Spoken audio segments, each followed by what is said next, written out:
Scarlet Nexus combat. It's why I like this game. Now, I've needed some hack and slash in my life for a little while now, even though they put this game into a third-person arena team-based action RPG section.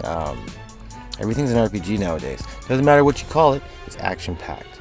Now, fighting or combat in this game can be as simple as smashing the melee button and just dodging from time to time, working on your timing.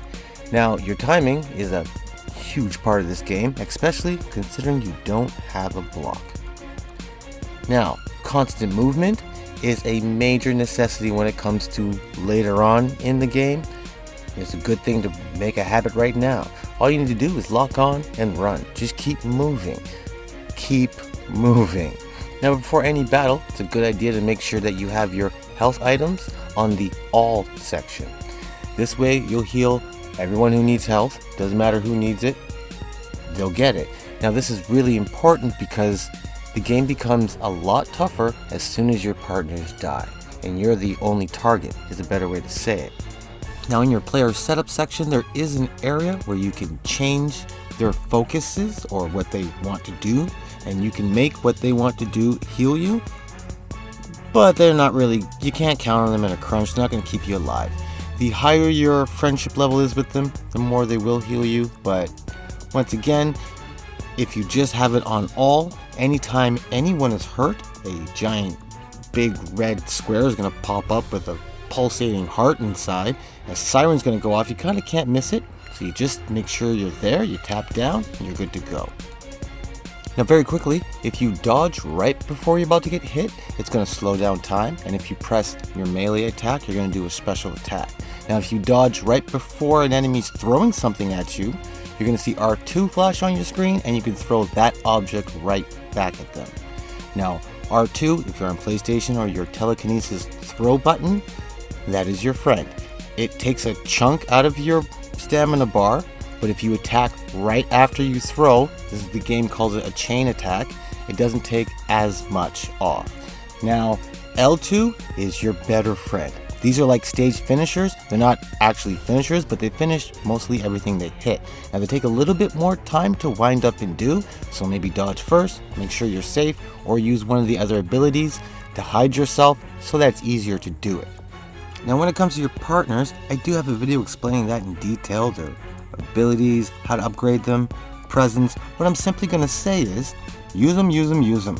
Try and put their abilities into combos, try and keep their advantages in mind, just use them.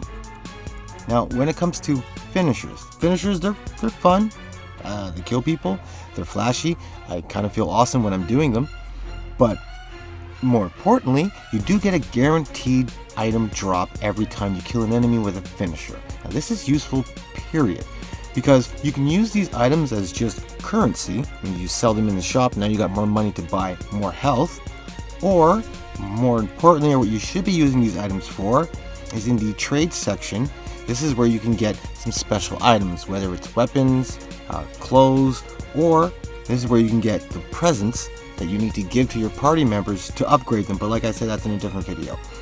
Anyways, finishers can only be performed on enemies with the yellow bar. Now, breaking that yellow bar before the red bar, which is your health bar, that opens them up to finishers. Now, your normal melee attacks will drain both bars, but mostly the red one. Your abilities, they do more damage to the yellow bar, especially the ones when you team up with your partners. Your telekinesis, they are called ground attacks. If the enemy is knocked down, that really hurts. And stealth attacks do like a 900, well, it's actually 90% yellow, but it feels like 900%, but they do a 90% damage to just the yellow bar. So try and keep these things in mind, and you'll be finishing enemies with ease. Now, when it comes to your overdrive, this mode is pretty simple to explain. Basically, it's Goku's Kaioken. You all know what I mean. Literally, you're 4 times as strong as you were, and you only can do this for a short time. Your abilities, they cost about a quarter of the original drain when you're using your telekinesis. You're faster, tougher, Kaioken. You know. Now, this gauge will fill up with the souls of your enemies. Well, actually, yeah, It's exactly what happens. The more enemies you kill, the faster this will fill up, and then you will explode with power. Now your Brainfield attack, that's charged by your Overdrive. Once this circle appears, you can activate it whenever you want. Now, you're Super Saiyan 3, you're super powerful, but you can only do this for a super short time. When it's active, you can absolutely grab everything in the area. It goes red, you carry everyone into your own, let's call it murder zone. And in your normal melee attacks are going to be hitting the enemies with eye beams, girders, and whatever the hell else is around. Now there are different attacks that you can do in here that are very deadly. There's a couple combos that do a ton of damage, or you can just hold L2 and it's like an ultimate. Piles up everything and just smashes down in their face. It's also awesome. Now your telekinesis powers use like nothing in here, so this is a good place to be. In your brain frame map upgrade zone, I can't remember what it's called, but right here, there is a node that you can unlock that will give you an extra 5 seconds in your Brainfield attack zone. Now it's only 5 seconds, but a lot of ass can be kicked in that 5 seconds. Now when you're doing your Overdrive, if you don't have one stored, there is a little icon that will appear above the person's head. This is like an early Brainfield that you can just do. Sometimes you just need it now. So now, most importantly, before I forget, when it comes to a hack and slash game, the most important thing is to have fun, right? As soon as you're not having fun, play Warframe. Oh, that's not, well actually it kind of is.